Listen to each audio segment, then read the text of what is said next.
One, two, three, four. Yo, ada yang baru lagi nih, ya kan? Oke, di awal scene kali ini kita diperlihatkan kelanjutan dari chapter kemarin, di mana kita diperlihatkan sedikit flashback dari Tan Sanzang dan juga Jenderal Tengkorak Putih, di mana di sana Jenderal Tengkorak Putih sedang berbicara kepada Tan Sanzang bahwa kedatangannya kali ini akan sangatlah ramai sekali serta akan sangatlah berbahaya karena Kaisar Tengkorak Putih sedang mengincar Xiaoyi. Hah? Kaisar Tengkorak Putih? Siapakah dia? Ucap Tan Sanzang. Dia memang tidak sering keluar. Waktu dulu di saat kalian mencari kitab suci dan membiarkannya kepada Istana Langit, dia tidak tertarik sama sekali dengan kalian. Oh begitu. Tapi kenapa kau mengatakan ini semua padaku? Ucap Tan Sanzang yang masih kebingungan di sana. Kau tahu itu karena aku sebenarnya juga ingin meminta bantuan kalian. Pokoknya setelah sampai di sana, Tuan Putri akan mencari cara untuk kalian menginap di sana. Dan aku mohon kepada kalian harus mensetujuinya. Serta di malam harinya, Kaisar juga akan mencoba merebut Xiaoyi dari kalian. Aku mohon kerjasamanya untuk bisa membunuh dia agar kita bisa menyelamatkan Tuan Putri. Hah? Menyelamatkan Tuan Putri? Apa maksudmu? Ucap Tan Sanzang. Kau tahu di bawah kendali ayah, dia selalu hidup dalam penderitaan dan ketakutan. Jika aku memberontak sendirian, kekuatanku ini tidak ada gunanya sama sekali. Kalian bersediakan membantuku. Hanya dengan membunuh Kaisar Tengkorak, maka Tuan Putri dan siluman yang lainnya, mereka semua bisa diselamatkan. Kemudian tiba-tiba scene pun berpindah ke timeline sekarang, di mana Tan Sanzang berhasil memukul dengan kerasnya tepat di mukanya, yang membuat dia kebingungan di sana sambil berkata, ada apa ini? Kenapa bisa seperti ini? Tan Sanzang benar-benar menyerah. Jangan-jangan. Bagus guru, pukulan yang bagus. Memang sesuai dengan kedugaanku. Kakak pertama tidak mungkin menyerah sebelum dia bertarung, iya kan? Aku tahu itu, ucap Cubaji.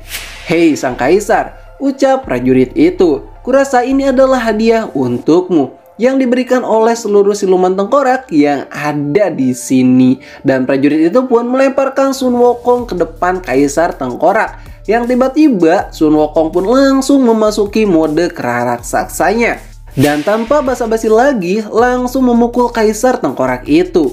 Sun Wukong pun berkata, akulah Sun Wukong, Kaisar Tengkorak apanya? Kau lebih baik mati saja, jangan berbuat yang aneh-aneh.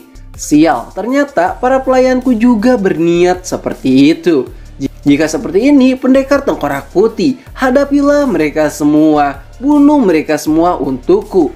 Tiba-tiba Jenderal Tengkorak Putih pun melakukan hal yang sangat gila, di mana secara tiba-tiba melepaskan belenggu yang ada di tubuh Tuan Putri itu dan berkata, Tuan Putri, sampai kapanpun aku akan selalu di sisimu, dan bahkan semua orang yang ada di sini sangat menyukaimu.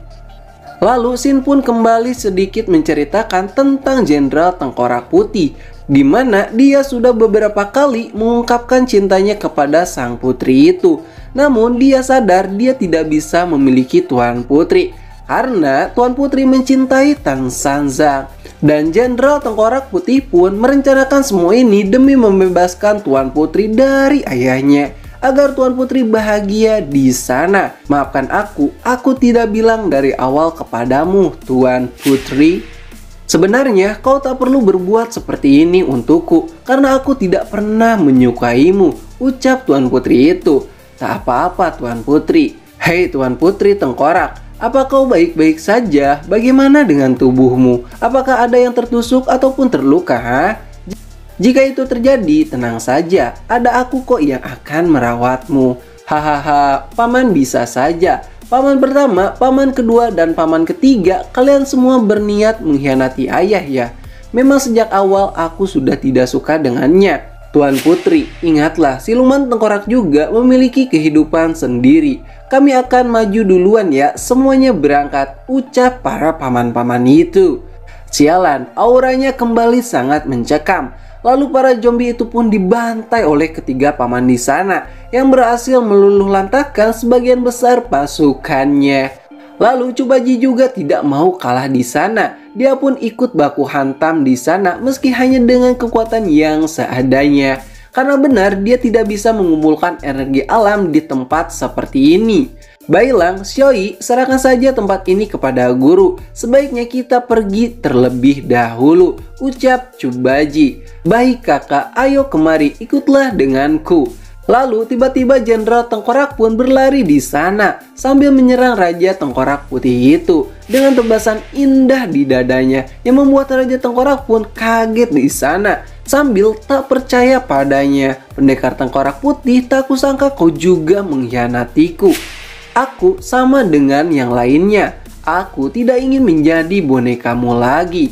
Dan Jenderal Tengkorak Putih pun menggunakan jurus pedang silumannya yang membuat Raja Tengkorak Putih pun kesakitan di sana. Lalu tidak hanya itu, tiba-tiba serangan pun datang dari Sun Wukong yang sudah siap-siap memukul dan mencengkram, lalu membelahnya menjadi dua bagian dengan tangan raksasanya yang membuat semua orang kagum padanya. Berhasil, kau terlalu kasar Sun Wukong, ucap Tan Sanzang. Kemudian Yihu dan Sang Wujing pun terselamatkan di sana.